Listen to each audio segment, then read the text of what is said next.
An alternative to Art Academy. I went to Art Academy long ago. The academy trained us to become painters. I learned a lot there. Especially on a meta level, I realized that they were providing a formula you could apply to learn anything. And that is what I want to talk about here. If you want to learn outside of Art Academy, how should you go about that? And I'll discuss some reasons you may want to go it without going to Art Academy and some pitfalls you will run into. I read a newsletter recently that triggered me to talk about it here. The person railed against the American education system that puts students in huge debt. She considers it a racket, and she said people can become pro artists without having to go to Art Academy just fine. I agree with that, but with some caveats I will discuss here. Welcome to the Practice Drawing This podcast designed to listen to while drawing.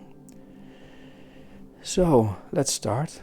At the Art Academy I went to, we would go outside and fill sketchbooks, do still lifes to learn about composition, learn art history, anatomy, perspective, do model drawing class. Here are the basic essentials I got out of that experience, things you can do to learn anything really, actually. 1, and this is an obvious one you already know, do the thing you want to learn every day. It has to become an automatic habit. You only become good at something by doing it a lot. In the case of being an artist, if you want to draw, then draw every day. If you want to paint, then paint every day. If you want to become a sculptor, then sculpt every day. But it applies to other fields too. If you want to become a violinist, then play the violin every day. If you want to become a writer, then write every day, etc. 2. Especially in the beginning, you should experiment with tools. Try out different tools to see what fits you best. In the case of the artist, try pens, pencils, brushes, color, black and white, paint, different sketchbooks and papers and canvases. See what suits you best. Outside of art, if you want to play a musical instrument, try different ones. If you want to be a writer, try different pens, a computer. Photographers should ideally try different cameras early in the journey, but that might be a bit too expensive. 3. Study the canon of masterpieces. Look up masterpieces and copy them to learn from them. Don't publish them. You might be violating a copyright, and at least if you don't give proper credit, you are plagiarizing. But you're not doing it to create output. You are doing it to learn. By copying, you get to examine the processes that must have gone on in the head as they were devising the piece. Almost all of creation happens in your head. You do need an accurate hand to make good marks, and you can train that, and you do need good eyesight to draw well. But outside of that, drawing or playing music or writing or photographing or cooking, etc., for that matter, all happen between your ears, in your brain. Apply what you learned by copying.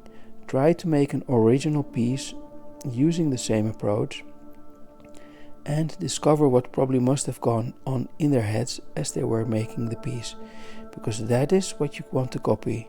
You don't want to copy the exact piece. You want to rather study what happened in their head as they're working on it, and you want to borrow that and use it in your own work. 4. Study genres. This is important because genre is about the audience's expectation. You don't get to decide that. If you're making American comics, they had better be in floppy format, around 20 to 30 pages, color, 1 to 6 panels for each page, and some form of fantasy like superhero. That's genre. That is what the audience expects. If you are making manga, there are entirely different rules, entirely different expectations. In music, you have jazz, classical music, lots of different modern styles that all have their own conventions that you need to learn because the audience will expect it. 5. Fundamentals. You didn't think I was going to forget the fundamentals, right? The fundamentals are the things you need to learn no matter what. The things you will probably need to be able to do well in most of the things you do. In music, you will need to learn music theory, you will need to learn about the chords, you will need to learn to read sheet music. In the visual arts, you will need to learn hand dexterity, perspective, anatomy, composition, color theory. Designers need to learn typography and hand lettering. Fundamentals are the topics you won't study by yourself. Someone needs to tell you to do it. I have a degree in physics, and one of the fundamentals there is linear algebra. That is a boring subject. Most fundamentals are boring, really, but you need to master them. Without linear algebra, most of physics is out of reach for you. You need to do quantum mechanical calculations, you need it for relativity theory, and most other things, really. With visual arts, you find that most people know about the usual fundamentals, things like perspective and anatomy, but they often don't know how important it is to learn about composition and design. If you see an image with one subject in the middle and nothing else, that is usually a poorly designed composition. And this is one of the caveats of going it without an art academy. At academy, a pedantic teacher will force you to learn composition, and it will show in your future work. Your future work will just look way more professional. Composition is a must, but you typically won't study it by yourself. You can see this with self-taught comics creators who grew up drawing superhero and do so amazingly well when they are older, but their compositional skills very often leave a lot to be desired. So that is a caveat. A teacher can force you to study a fundamental you wouldn't have known you needed to study if you had gone it alone. And you need to actively seek out those fundamentals. Those are essentially the 5 steps you need to do to learn any skill. Do it every day, experiment with tools, study the canon of masterpieces and learn from them by copying them, learn the genre conventions and learn the fundamentals. It is quite clear that an academy can offer you a structure that provides these ingredients, but there is a catch when it comes to academies. I already gave the examples of fundamentals you needed to learn to draw: perspective, anatomy, etc. If you were observant, you may have noticed that I noted that designers, who are visual artists too, needed to study typography and hand lettering, which is a fundamental I didn't list for figurative artists. And therein lies the problem. If you want to become a concept artist, you need to learn fundamentals that are different from the fundamentals you need to learn when you want to become a designer, or an animator, or a fine art painter. And that can be a problem with academies. If you choose the wrong art academy, they will teach you the wrong fundamentals. That happened to me. I went to an art academy that trained me to become a fine art painter, but I was interested in becoming a comics artist at that moment. They would teach me about oil paint and how to design a painting composition, but absolutely nothing about telling stories, visual storytelling, story pacing, how to lead the eye through the comics page, etc. This can be very likely to happen when you are young. You start a study only to find out it isn't really for you. Now you already invested a lot of money and time in it, and you might feel that you have to keep going on. When you are self-taught, it can be much easier to steer your education into another direction. From making comics, you might decide to steer into the direction of animation or fine art painting.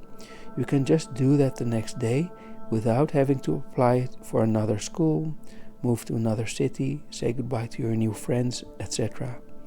I had chosen the wrong academy, and as a consequence, they were teaching me the wrong fundamentals. I had a feeling something was wrong, although I could not put my finger on it back then. But I quit after 3 years without a diploma. Because here's another caveat: if you go it without going to an art academy, you will end up without a diploma. Having said that, I believe that is not really a problem. Like I said, I have a degree in physics and no one ever asked to see my diploma. Similarly, when you are an artist, I think you will only ever be asked to show your portfolio, because if your portfolio is set up well, That shows what you are capable of, what you can do, how you think, how much experience you have, what your strengths and preferred styles, approaches and mediums are. Two similar portfolios, one made by someone who did art academy and the other by someone who didn't, doesn't make a difference, I think. I mean, probably the only job you can't get without a diploma is a teaching job at an art academy. And what you really want to do is teach. If that is what you want to do, you can become a teacher online and possibly theoretically make even more money that way. An advantage of going to art academy is that you meet new people there, peers who will be beside you in the industry later, while you both make careers. It might provide you a network through which to get new jobs. You do meet people online too, but interacting with people in real life is much more powerful because you get much more of a sense of connection. So how go about it without art academy? Well, I already mentioned the 5 aspects that go into learning a new skill. Do it every day, experiment with tools, study the canon of masterpieces and learn from them by copying them, learn the genre conventions and learn the fundamentals. That means you have to do a lot of research on your own. Art academies provide a time and place for you to work on your skills. You will have to do that for yourself and create a time and a place to do that in your home, for example. Making a room to draw every day, for example, or play a musical instrument if that is the skill you want to acquire. You will have to find out about all the drawing tools and try them out. Go to libraries and museums and learn about the canon of masterpieces. Study them, copy them to learn from. Study the genres of the art form you are specializing in. Learn their conventions and find out what the fundamentals are that you need to learn. Especially force yourself to do the ones where you don't see the point. This is possibly composition design, because I rarely see people mention that fundamental, but it is one of the most important ones. When you make a two-dimensional piece of art, that is what it is, a two-dimensional composition.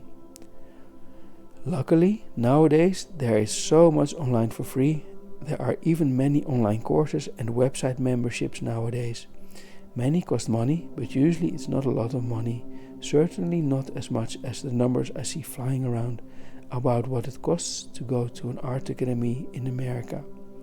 Some good paid education to check out is Proco and Schoolism and What's Atelier. All 3 very different. I have done some courses on all 3 of them and can vouch that they are very good and not expensive, especially not for what you get. Peter Hand's dynamic sketching course is also really good. There are also many free resources too. Drawbox is a well-known one, and of course the Practice Drawing This website has unique and great drawing practice resources, if I may say so myself. You will find that there are already many people doing this. On our Discord there are many people who are designing their own art academic curriculum. That includes me. We are all super consumers of online art education material. We've seen a lot, know what works and what doesn't, and we share art education resources with other super consumers of such art education. One interesting thing I noticed on our Discord, that we each really have different goals for our art journey, and we each find and use different educational resources. This is where being self-taught shines. You can really custom design your own curriculum to perfectly match your personal goals. You're your own art academy with a curriculum perfectly tailored, designed to your specific needs. Just remember that there are caveats, that you do need to study even things you consider boring, because art teachers at academies would have forced you to, and it will show in your work if you haven't studied these. Lastly, there is one bonus if you do this alone. You get to apply the structure. Do it every day, experiment with tools, study the canon of masterpieces and learn from them by copying them. Learn the genre conventions and learn the fundamentals, and by learning that superstructure for learning any skill, you get to apply it to other skills later.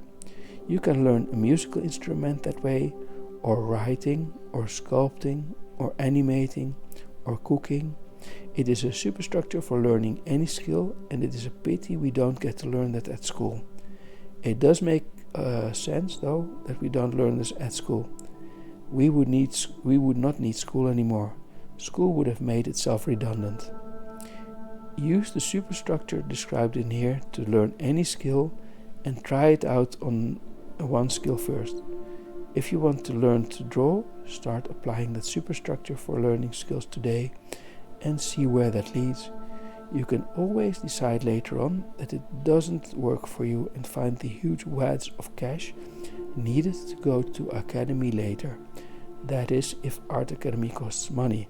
If you find an excellent Art Academy that teaches the exact art form you want to study and that is free or more than affordable, then go for it if that is what you want to try. Otherwise, it costs nothing to try going it on your own self-taught first with the superstructure I presented here.